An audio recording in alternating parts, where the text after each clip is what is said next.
Perang memanas, rudal Ukraina tembak jatuh jet bomber Rusia di Bakhmut.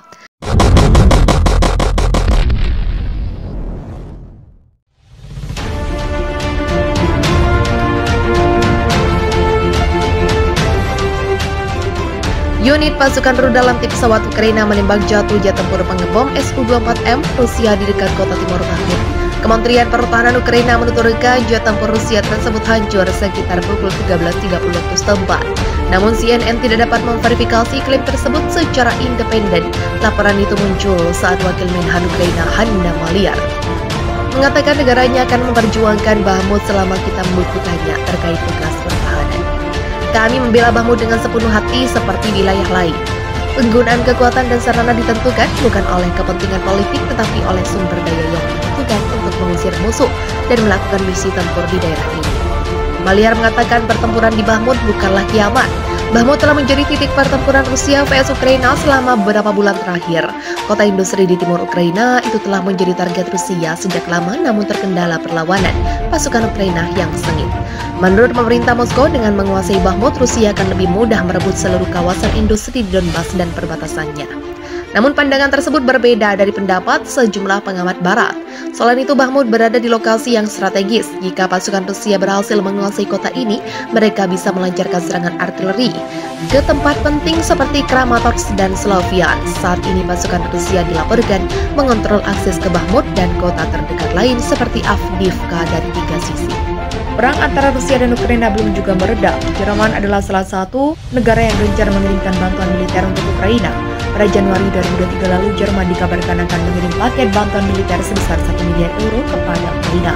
Selain tank, jet tempur juga alutsista mumpuni yang dimiliki Jerman. Lantas apa saja jet tempur Jerman yang siap menghadapi Rusia? Berikut jet tempur Jerman yang siap hadapi Rusia. Typhoon Eurofighter. Typhoon merupakan jet tempur yang dikembangkan oleh 5 negara, yakni Jerman, Prancis, Britania Raya, Spanyol, dan Italia. Pada pertengahan era 1980-an hingga 1990-an, penerbangan perdana jet tempur ini dilakukan pada tahun 1994 dalam bentuk prototipe. Pada tahun 1998, kontrak produksi atas jet ini ditandatangani. Alokasinya adalah 232 unit untuk Inggris, 180 unit untuk Jerman, 96 unit untuk Italia, dan 87 unit untuk Spanyol. Sementara itu negara lain yang juga menerima Typhoon adalah India. Angkatan Udara India menerima Typhoon untuk melakukan uji terbang pada tahun 2010. Kala itu ada 6 jet Typhoon yang diuji coba India. Jet tempur ini kembali menjadi perbincangan ketika dikabarkan mencegat pesawat Rusia. Di sekitaran wilayah udara Estonia, keberadaan 2 unit Typhoon itu dilakukan dalam upaya pengawasan udara NATO saat melakukan penjegatan pesawat Rusia itu didampingi oleh 2 jet tempur Sukhoi Su-27 Flanker. Sama seperti Typhoon, Tornado juga merupakan produk kolektif yang dibuat Jerman, kala itu masih bernama Jerman Barat bersama Italia dan Inggris. Jet tempur Tornado menjalani penerbangan perdananya pada 14 Agustus 1974. Jet tempur ini sudah didesain sejak tahun 1960-an dengan kemampuan manuvernya yang sudah tidak diragukan. Tornado bisa membawa sebagian besar persenjataan, baik bom, laser maupun anti-rudal kapal milik NATO. Saat ini Jerman diketahui memiliki 93 jet Tornado yang akan segera memasuki masa pensiun. Melihat hal tersebut, Ukraina dikabarkan ingin meminta Tornado sebelum digantikan oleh jet tempur siluman F-35 asal Amerika Serikat. Melansir laman Eurasia Times, Wakil Menteri Luar Negeri yang juga mantan Duta Besar Ukraina untuk Jerman, Andriy Melnik, meminta pengiriman Tornado tersebut kepada Jerman. Perang Rusia dan Ukraina masih terus berlangsung meski sudah setahun lebih. Sejumlah fakta baru terjadi, mulai dari pengiriman jet tempur negara NATO hingga pertemuan Presiden China Xi Jinping dan Presiden Rusia Vladimir Putin. Berikut update terbaru terkait perang antara dua negara mantan Uni Soviet itu sebagaimana dirangkum CNBC Indonesia Jumat 17 Maret. Negara NATO kirim jet tempur ke Ukraina. Pemerintah Slovakia menyetujui langkah untuk mengirim jet Mike era Soviet ke Ukraina. Pejabat yang mengetahui masalah tersebut membeberkan hal ini. Namun jet berada dalam berbagai kondisi karena telah pensiun musim panas lalu, sehingga kemungkinan akan membutuhkan perawatan yang substansial agar dapat beroperasi. Pengiriman 13 jet dari negara anggota NATO Eropa Timur itu terjadi 1 hari setelah Polandia mengatakan akan masuk 4 jet ke Kiev. Ukraina telah lama meminta jet tempur untuk melindungi langitnya dari serangan Rusia dan memerangi pasukan Rusia di negara tersebut. Pemerintah Slovakia baru saja menyetujui pengiriman 13 Mike 29 ke Ukraina. Tulis Perdana Menteri Slovakia Eduard Heger di Twitter, janji harus ditepati, dan ketika Zelensky meminta lebih banyak senjata termasuk jet tempur, saya katakan kami akan melakukan yang terbaik. senang orang lain melakukan hal yang sama, tugasnya. Jet tempur Polandia. Sementara itu, Presiden Polandia Andrzej Duda mengatakan negaranya baru akan mengirim Ukraina 4 jet tempur MiG-29 dalam beberapa hari mendatang.